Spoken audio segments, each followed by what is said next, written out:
Hey people, I'm back. This is my first two-part video. It wasn't intentional. I think I had dodgy signals, so it cut me off. So I was talking about me and my wife spending time together, and yeah, I deal with date night every week.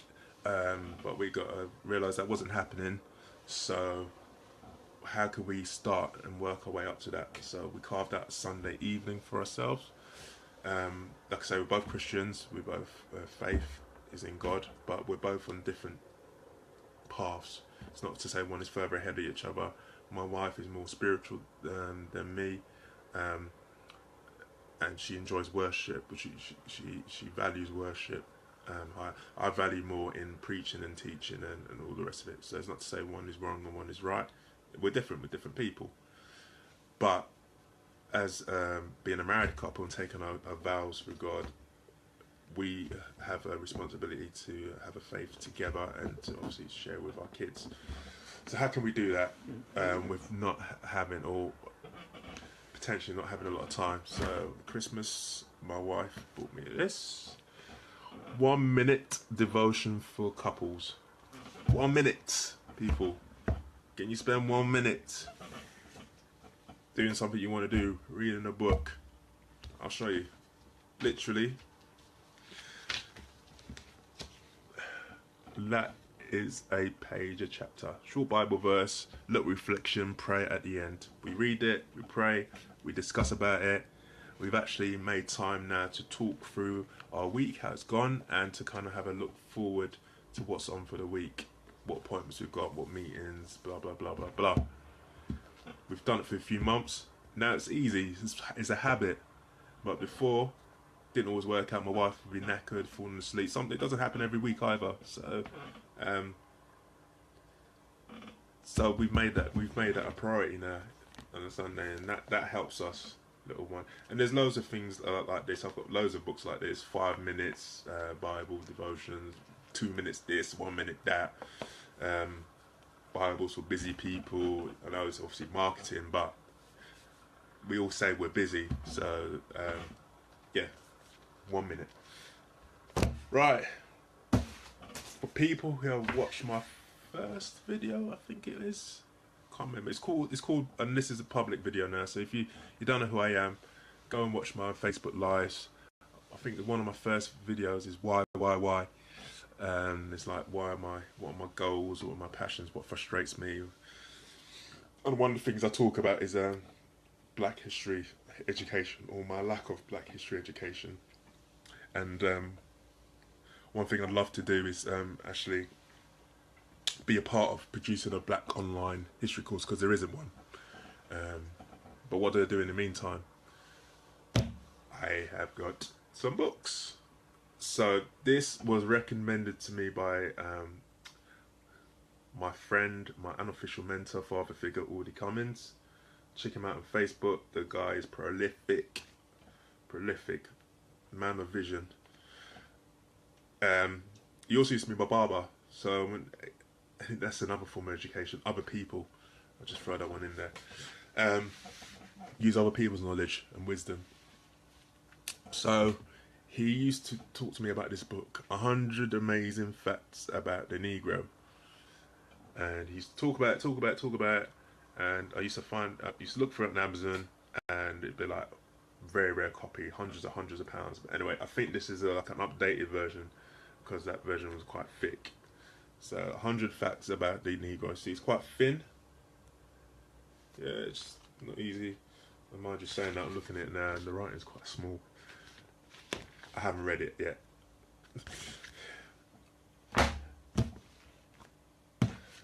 I told you I went through splurges of buying books, and when I was on my own looking for Black history, looking for a degree course, couldn't find anything unless I was willing to go to London or America. Point of reference, actually, since I've been looking into this, Birmingham next year, 2007, first UK Black history degree. Get on it, people, if you're interested. But anyway, I went through a stage of buying loads of books, and this guy here, it's quite funny actually. This guy, Robin Walker, he is seen to be the UK's leading authority on Black history.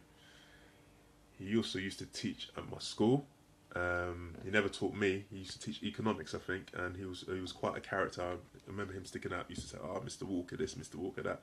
He actually taught my brother as well, my younger brother, and he's written a few books. Robin Walker. One of these is 19 Lessons in Black History, 19 hours of teaching and learning material for parents, guardians, and teachers of high school students and key stage 3 students. Yes, I never got a history on black education, and I want to address that for myself. But just because I went through that doesn't mean my children have to go through that. So what I'm learning through reading, I can teach to my children and others.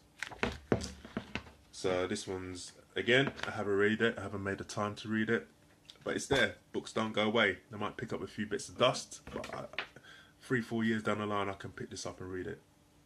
Fantastic. Right, how do you read books? I am a detail man, I'm a literal man, so if a book has got page 1 to 20, I will read 1 to 20. Not everyone is like that. You don't need to be like that. Find a chapter that takes your fancy. What have I got here? Right, it's got one here called what we got? I'll use another book. What we got? Right, let's go to our time management for dummies. So this has got 18 chapters. All right. You might know all you need to know about time management, but that might just be one thing that you don't know. It'd be great to read it all, but you're busy. You want to make time for other books, so just go through the contents and find. Here we go. Finding a time efficient. Oh my gosh, my battery's running low. I might be cut off, people. Right, finding a time efficient work style at home. Someone who's running a business for home. Fantastic chapter for them. The chapter before that, perfecting the art of delegation. You might be a one-man band. That might not be applicable to you at the moment. You might take on employees in the future. You might need to pick this book up again and go to that chapter. For some of you, take what you need from the book. Don't need to read the whole book. Take what. Obviously, if you're reading things like autobiographies, and I love autobiographies because you're learning what action, practical things people did, not just a theory. Autobiographies are great for learning.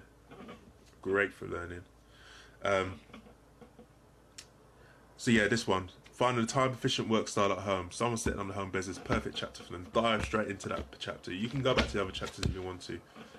For me, that's a work in progress. Because, like I say, I like to read the whole things. But a couple of people recommended it to me. The other thing is, my friend Aldi recommended to me at once, and I thought he's crazy. And he told me once he was reading 6 books at a time, not all at the same time, but 6 books in conjunction. And I thought he was crazy.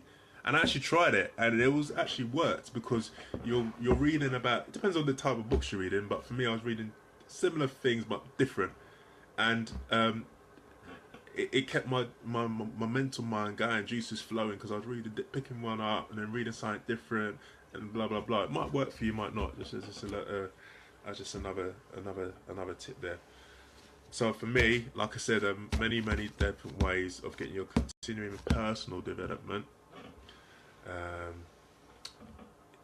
E-books, e-learning, audio, and another thing you need to do is find out what type of learner you are.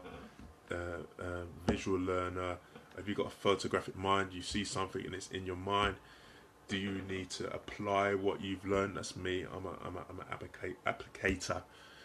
So for me, if they had apprenticeships at school, I would have jumped on that. They didn't, and now they're bringing them back. Too much theory and they just get lost in me.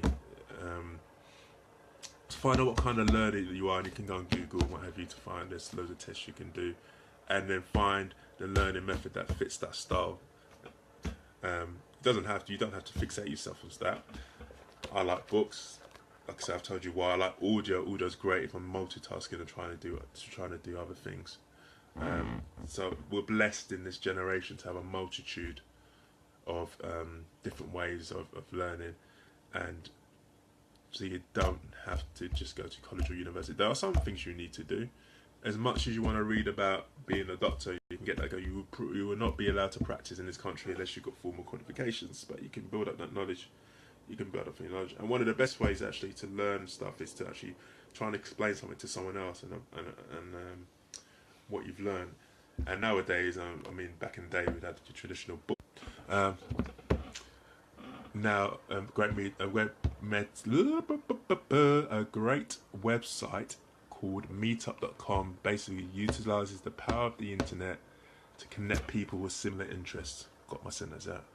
To connect people with similar interests. So go and meet up, find book clubs on business books in particular. I'm sure you'll find it. Share your knowledge, discuss it with others. So that's me. I hope you found some value in this, some education. I'm starting to use some props. Starting to upgrade a level. That's what I was going to say. Yeah, this is my first or second second public video. So for those of you who don't know me, my name is David Daniels, and one of my goals is to become a public speaker. And the reason I want to be a public speaker is because I was very shy. Shy to the point at times crippled me, and I don't use that word cripple lightly, not in a physical sense but mentally, and I have managed to overcome that in a number of different ways. And I've learned about myself. I've learned that I am an introvert, and there's nothing wrong with that, and I know how to be extroverted when I need to be, but at my heart I'm an introvert. But it's taken me what, 37 years, a bit shorter than that, but yeah, most of my life to come to where I am now. I don't want other people to spend 30 odd years of their life going through struggles. Everyone goes through struggles. You need to go through struggles.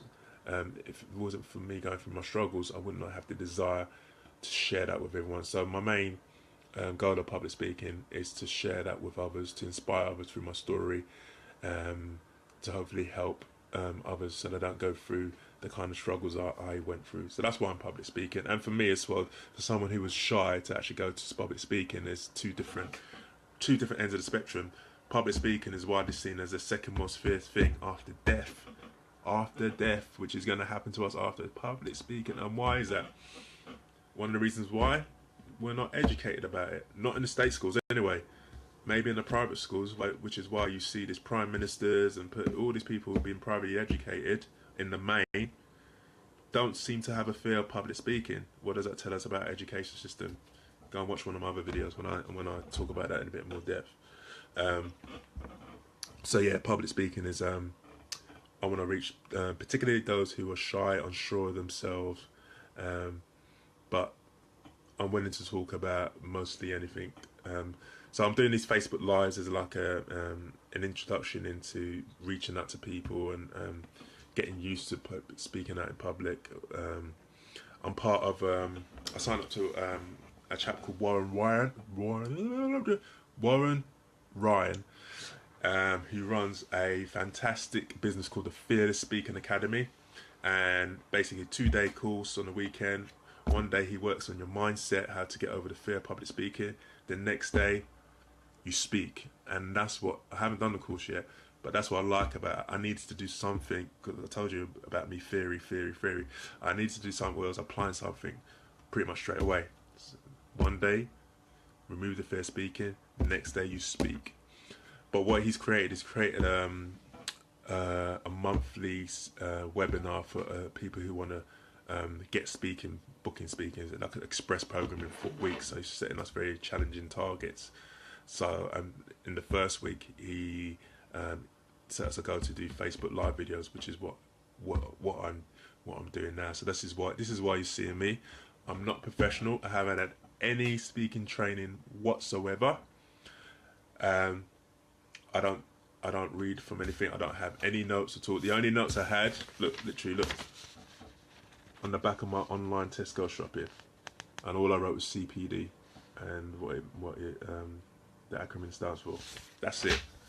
I'm speaking from what is on my heart and what has been on my head and heart for a while, and I'm liking that at the moment. I don't want to get too robotic and learn how to do PowerPoints. Like, In the future, yes, but I'm very keen at the moment. I'm raw. I'm a perfectionist as well. Sorry, Warren, you said not to use that. Um, I tend to wait for things to be the right, absolutely how I would like them before I get going, which has stopped me from doing that. So this is all about me taking action. So I'm doing a daily Facebook Live, speaking on different subjects. People are welcome to send me suggestions. I had one about doing exercises. I did the video to help stretch me, and so I'm just taking action. I'm just doing this Facebook Live. You see, the light is dodgy. Um, Before I all had a beard and all messed up. I'm trying to clean my act now. So it's not professional, not unedited. It's just raw, but it's getting my name out. It's getting me out there, and so far I've had really valuable comments from people. So I'm going public now. So I'm sharing this, and I hope someone who doesn't know me will get some value from my videos and reach out to me and comment on me and like and whatever. And if I can help you further, then it'll be it. So that's me, David Daniels. Words of wisdom. I've tagged it words of wisdom. Hopefully you get some value from this. It is 10:12. If you don't know, I have an issue with sleep or lack of it. So I'm going to head off to sleep. Have a good evening, rest of the night. And yeah, let me know what you think. Have a watch of this. Give me your comments. Good or bad, I'll take them all. Good night.